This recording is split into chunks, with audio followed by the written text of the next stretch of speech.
Hello guys, welcome back to sociology classes. Today our topic is social significance of religion. Okay, धर्म का सामाजिक महत्व। व्यक्ति की जिन समस्याओं का समाधान बड़े से बड़े वैज्ञानिक सिद्धांतों के द्वारा नहीं हो सकता, सामाजिक जीवन में धर्म के महत्व को निम्नांकित रूप से समझा जा सकता है। मतलब व्यक्ति की जिन समस्याओं का समाधान बड़े से बड़े वैज्ञानिक सिद्धांतों के द्वारा नहीं हो सकता, धर्म अपने विश्वासों के द्वारा उनका समाधान करने का सबसे बड़ा साधन है। ओके, इस दृष्टिकोण से व्यक्तिगत तथा सामाजिक जीवन में धर्म के महत्व को निम्नांकित रूप से समझा जा सकता है। ओके, फर्स्ट है इसमें नैतिक विचारों को प्रोत्साहन। ओके, सेकंड पॉइंट क्या है? सामूहिकता में वृद्धि, सामाजिक नियंत्रण, व्यक्तित्व के निर्माण में सहायक, अनावश्यक परिवर्तन पर रोक,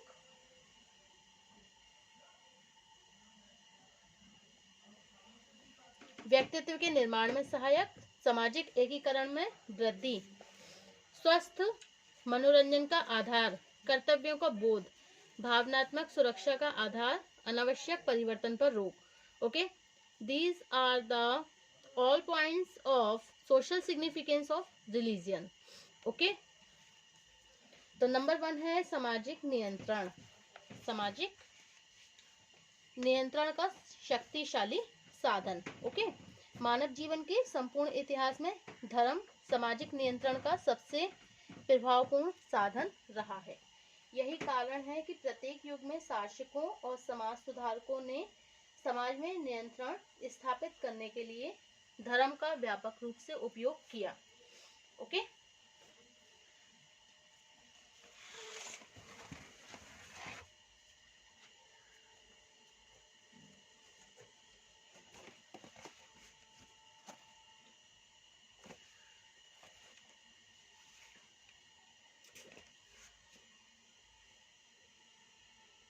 आज राज्य के कानूनों का व्यक्तित्व, आज राज्यों का जो कानून है उनका व्यक्तित्व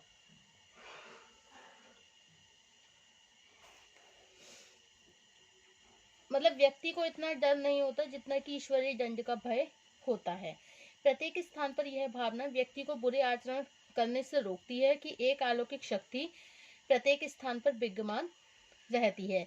धर्म व्यक्ति को पाप के बदले दंड का भय नहीं दिखाता, अपितु व्यक्ति को यह विश्वास दिलाता है कि अच्छे कार्य करना ही पुण्य है तथा इन्हीं से ईश्वर को प्रसन्न करके सभी प्रकार की सफलताएं प्राप्त की जा सकती है। ओके, स्वर्ग और नरक तथा पुनर्जन्म संबंधी विश्वास व्यक्ति को सामाजिक नियमों का पालन करने के लिए प्रोत्साहन देते हैं। इससे संपूर्ण सामाजिक जीवन नियंत्रित रहता है। ओके, सेकंड है व्यक्तित्व के निर्माण में सहायक।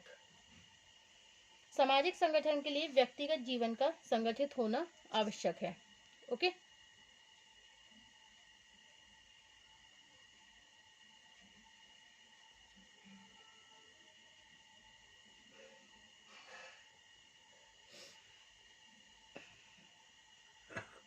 व्यक्ति का जीवन तभी विघटित होता है जब उसमें निराशा, अलगाव की वृद्धि हो जाती है। धार्मिक नियमों का पालन करने से व्यक्ति में निराशा उत्पन्न नहीं होती, अपितु असफलता को ईश्वरीय इच्छा मानकर व्यक्ति दोगुने उत्साह से अपने कर्तव्य को पूरा करने में लगा रहता है। नेक्स्ट है भावनात्मक सुरक्षा का आधार। प्रत्येक मनुष्य का जीवन तरह तरह के अभावों, दुखों, विपत्तियों और अनिश्चितताओं से घिरा रहता है।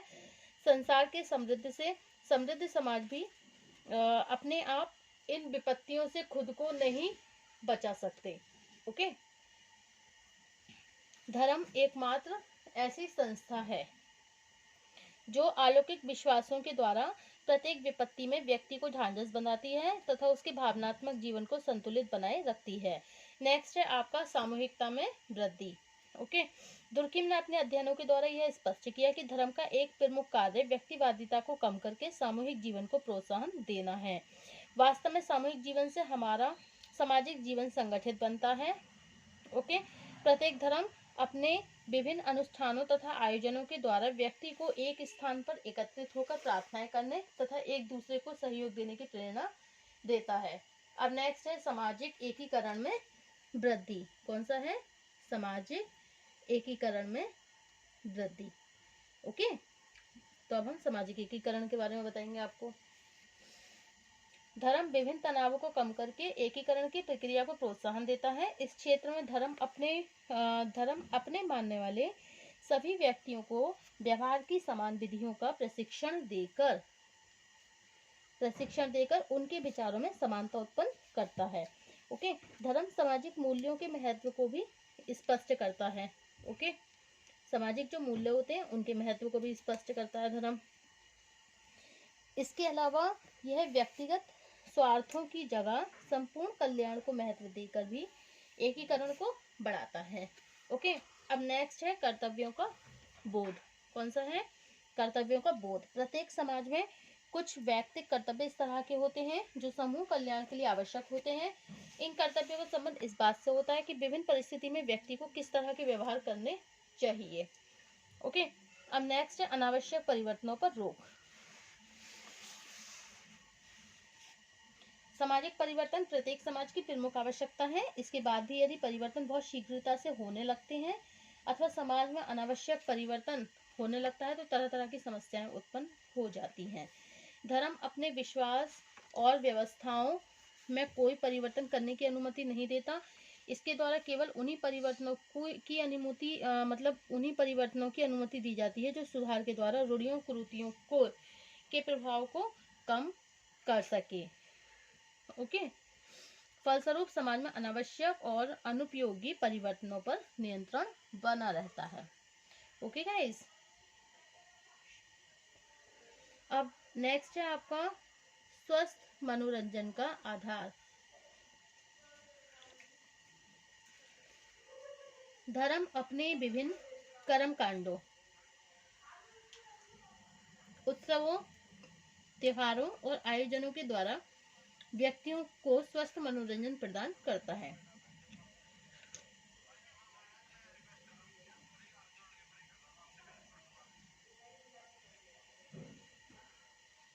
प्रत्येक धर्म में अनेक संस्कार केवल इसलिए विकसित हुए जिससे मनुष्य की विनोदी प्रकृति को संतुष्ट किया जा सके।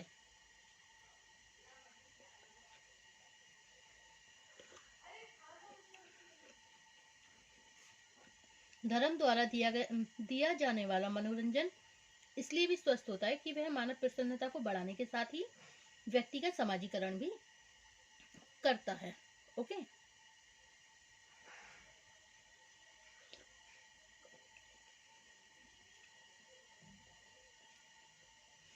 धर्म के इन्हीं सभी कार्यों के आधार पर थॉमस ओडिया ने अपनी पुस्तक सोशियोलॉजी ऑफ रिलीजन में लिखा है, धर्म व्यक्ति का समूह से एकीकरण करता है, अनिश्चित की दशा में उसकी सहायता करता है, निराशा के क्षणों में उसे ढांढस बनाता है, व्यक्ति को सामाजिक लक्ष्यों के प्रति जागरूक बनाता है, आत्मबल में वृद्धि करता है और व्यक्तियों को एक दूसरे के निकट रहने की भावना को प्रोत्साहन देता है। ओके, अब नेक्स्ट है धर्म में वर्तमान परिवर्तन, प्रेजेंट चेंज इन रिलीजियन।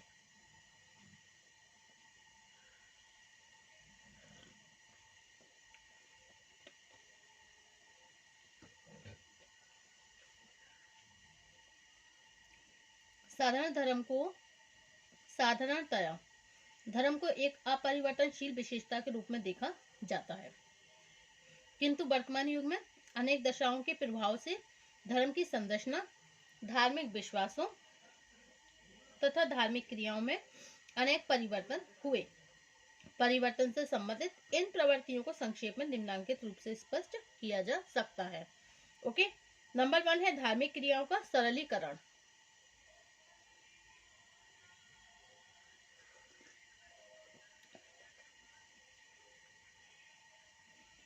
मानव के व्यस्त जीवन तथा धर्म के प्रति बढ़ती हुई उदासीनता के कारण आज धार्मिक कर्मकांड और अनुष्ठानों को बहुत संक्षेप और सरल रूप से करने की प्रवृत्ति आरंभ हुई है। नेक्स्ट है धर्म का लोकोकीकरण।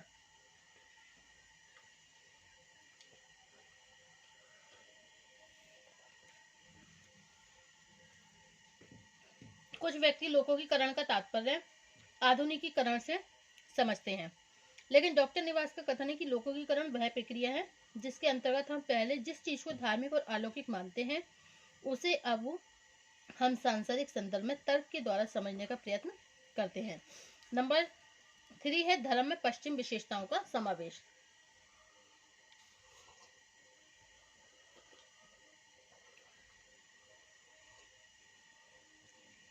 पश्चिमीकरण का अर्थ मुख्यतः पश्चिम के ईसाई धर्म की विशेषताओं का दूसरे धर्मों में प्रसार करना होता है। ओके, अब नेक्स्ट है धार्मिक सहनशीलता में वृद्धि।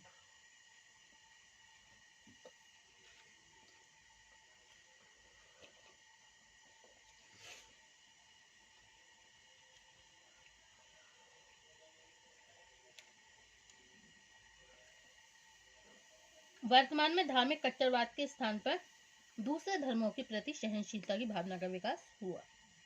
नेक्स्ट है धार्मिक कार्यों का दूसरी संस्थाओं को हस्तांतरण। डेविस का कथन है कि आज अधिकांश समाजों में अनेक धार्मिक क्रियाएं दूसरी संस्थाओं और संगठनों को हस्तांतरित हो रही हैं। अब नेक्स्ट है धार्मिक रूढ़ियों के प्रभाव में कमी। आज धर्म की रूढ़िगत मान्यताओं में तीव्र गति से परिवर्तन हो रहा है। नेक्स्ट मानवतावादी धर्म का विकास। देखिए, आज संसार के अधिकांश समाजों में ऐसी मानवतावादी धर्म का विकास हो रहा है जिसका उद्देश्य मानव का शारीरिक, बौद्धिक और नैतिक विकास करना है। नेक्स्ट है धार्मिक प्रतिनिधियों की शक्ति में कमी। कुछ समय पहले तक सभी धर्मों के पुरोहितों तथा मठाधीशों को ईश्वर का प्रतिनिधि मानने के कारण उन्हें समाज में सर्वोच्च अधिकार और शक्तियां प्राप्त थीं। अब नेक्स्ट है धर्म का व्यवसायीकरण। वर्तमान में धर्म का संबंध पवित्रता और अपवित्रता से उतना ही नहीं है जितना कि धर्म गुरुओं द्वारा इसे जीविकोपार्जन के एक साधन के रूप में देखा जाता है। ओके, इससे स्पष्ट होता है कि वैज्ञानिक दृष्टिकोण का विकास ही धर्म में होने वाले परिवर्तनों का सबसे आधारभूत कारण है। ओके, धर्म के रूप में होने वाले वर्तमान परिवर्तन को देखने से यह प्रश्न उठता है कि इन विभिन्न परिवर्तनों के लिए कौन सी दशाएं उत्तरदायी हैं। मेरिल ने अपनी पुस्तक सोसाइटी एंड कल्चर में ऐसी अनेक दशाओं का उल्लेख किया है। इसमें कुछ प्रमुख दशाएं भी इन्होंने बताई हैं। सर्वप्रथम श्रम के प्रति बढ़ती हुई निष्ठा, दूसरी आज व्यक्तिवादिता में वृद्धि, तीसरी धर्म की अपेक्षा, चौथी वैज्ञानिक प्रगति स्वयं एक कारण है। ओके, इस प्रकार वैज्ञानिक दृष्टिकोण का विकास ही धर्म में होने वाले परिवर्तनों का सबसे आधारभूत कारण है। Thank you for watching my YouTube channel. Thank you so much.